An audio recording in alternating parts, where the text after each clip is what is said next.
Sunday, September 14, 2025. Our devotional is entitled The Family and Decisive Battles.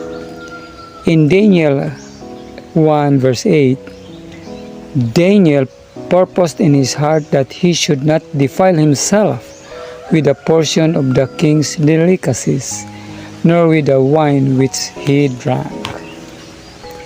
Parents, ask yourselves the solemn question: have we educated our children to yield to paternal authority and thus train them to obey God, to love Him, to hold His law as the supreme guide of conduct in life? Have we educated them to be missionaries for Christ, to go around doing good? Believing parents, your children will have to fight decisive battles for the Lord in the day of conflict. And while they win victories for the friends of peace, they may gaining triumphs for themselves.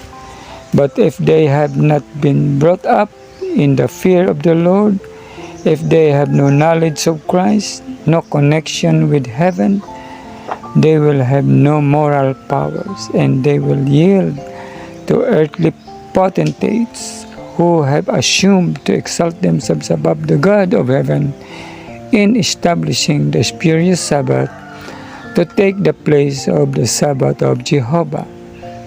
The tender mercies of this power will be displayed in prison cell and dungeons.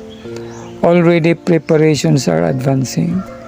The movements are in progress, which will result in making an image to the beast. Events will be brought about in the earth's history that will fulfill the predictions of prophecy for these last days. Decisions will be called for and made. Backsliders will either return decidedly to their allegiance to God, or they will be enrolled in the ranks of the enemy. Satan will have control of all who finally refuse to be controlled by the law of God. He will inspire parents to war against their children, and children to war against their parents, to betray and deliver those who their own household to enemies. Coming events are casting their shadows upon our pathway. Fathers, mothers, I appeal to you to make most earnest effort now for your children. Give them daily religious instruction. Teach them to love God and to be true to the principles of right. With lofty, earnest faith, directed by the divine influence of the Holy Spirit, work now. Do not put it off one day, an hour.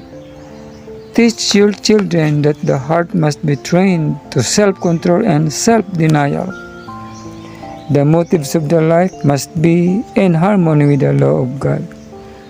Never be satisfied to have your children grow up apart from Christ. Never feel at ease while they are cold and indifferent. Cry to God day and night. Pray and work for the salvation of the soul of your children. This is taken from the book Homeward Bound by Ellen G. White, page 202.